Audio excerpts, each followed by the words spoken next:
ମୋ ନାଁଟା ମାନସ ରଞ୍ଜନ ବାରିକ, ତୃତୀୟ ଶ୍ରେଣୀ ଠିକାଦାର କର୍ମଚାରୀ।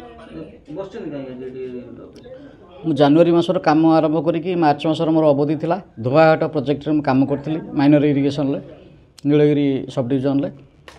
ମୋର ମାର୍ଚ୍ଚ ମାସ ଯାହା ପେମେଣ୍ଟ ହେଇଥିଲା, ମାର୍ଚ୍ଚ ମାସ ପରଠାରୁ ମୋ ସମ୍ପୂର୍ଣ୍ଣ ପେମେଣ୍ଟ ଆଜି ପର୍ଯ୍ୟନ୍ତ ବାକି ରଖିଛନ୍ତି, ଦେଉନାହାନ୍ତି।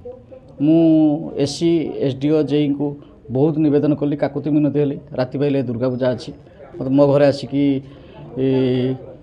ମୋ ରାଜମିସ୍ତ୍ରୀ, ମୋ ଶ୍ରମିକ, ମୋ କର୍ମଚାରୀ ଯେଉଁମାନେ ମୋତେ ଜିନିଷ ଦେଇଛନ୍ତି, ଟ୍ରାନ୍ସପୋର୍ଟ କରୁଛନ୍ତି, ସିମେଣ୍ଟ ରୋଡ଼ ବାଲା, ସେମାନେ ଆସିକି ଟ୍ରକ୍ ମାଲିକ ବାଲା ମୋ ଘରେ ଆସିକି ବସୁଛନ୍ତି।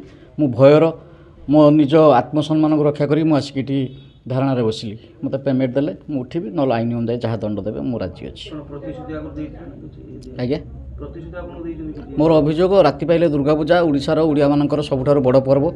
ତେଣୁକରି ଯଦି ସରକାର ସମସ୍ତଙ୍କୁ ଅଗ୍ରିମ ଦରମା ସହିତ ଅଗ୍ରିମ ଟଙ୍କା ଦେବା ସତ୍ତ୍ୱେ ଯଦି ଆମେ ସରକାରଙ୍କ ପାଖରେ ଆମେ କାମ କରିଛେ, ଯଦି ଆମ ବକେୟା ପଇସା ଆମେ 6 ମାସ 7 ମାସ ହେଲା ଯଦି ନ ପାଇବା, ଆମ ପରିବାର ଆମେ କେମିତି ଚଳାଇବା? ତେଣୁକରି ମୁଁ ସେଇଥିପାଇଁ ମୁଁ ଆଜି ଧାରଣାରେ ବସିଛି।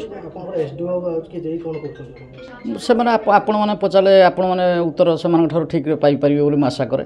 ମୁଁ ସେମାନଙ୍କ ବିରୁଦ୍ଧରେ କାହା ବିରୁଦ୍ଧରେ ମୁଁ କହିପାରିବିନି।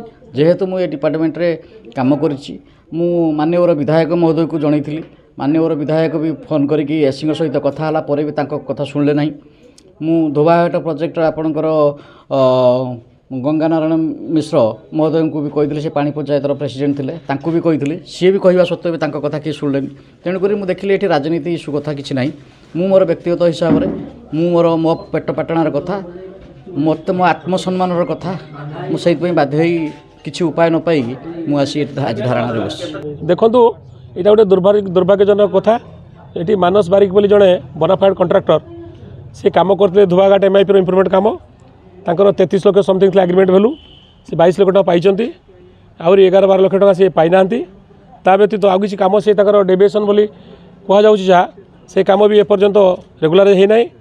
ତାର ଯେଉଁ final bill measurement, deviation quantity ଏବଂ ଏକ୍ସଟେନସନ୍ ଅଫ୍ ଟାଇମ୍ ଇଓଟି, ଏସବୁ କଥା କାଗଜପତ୍ର କିଛି ନେବା ହେତୁ ସେ ପିଲା ମାନସ ବାବୁ ମାନସିକ ଦୁର୍ବିଷହ ଭିତରେ ଅତ୍ୟନ୍ତ ଜର୍ଜରିତ ଏଠି ବସିଛନ୍ତି ଧାରଣାରେ। ଆମେ ତାଙ୍କୁ କହିସାରିଲୁଣି ଏବଂ ତାଙ୍କର ଉପରିସ୍ଥ ଅଧିକାରୀ ଯିଏ ଏସି ଅଛନ୍ତି ତାଙ୍କୁ ମଧ୍ୟ କହିସାରିଲୁଣି ଯେ ଶୀଘ୍ର ଆସି ମାନସ ବାବୁଙ୍କୁ ଧାରଣାସ୍ଥଳ ଉଠାଇବା ପାଇଁ ଏବଂ ଏ କଥାର ତୁରନ୍ତ କିପରି ସମାଧାନ ହୋଇପାରିବ, କିପରି ଫାଇନାଲ୍ ବିଲ୍ ହେବ, କିପରି ଡେଭିଏସନ୍ କ୍ୱାଣ୍ଟିଟି ଏବଂ ଏକ୍ସଟେନସନ୍ ଟାଇମ୍ ଆପ୍ରୁଭାଲ୍ କରାଯିବ, ତା ପାଇଁ ବିହିତ ବ୍ୟବସ୍ଥା କରିବା ପାଇଁ ମୁଁ କହିସାରିଲିଣି।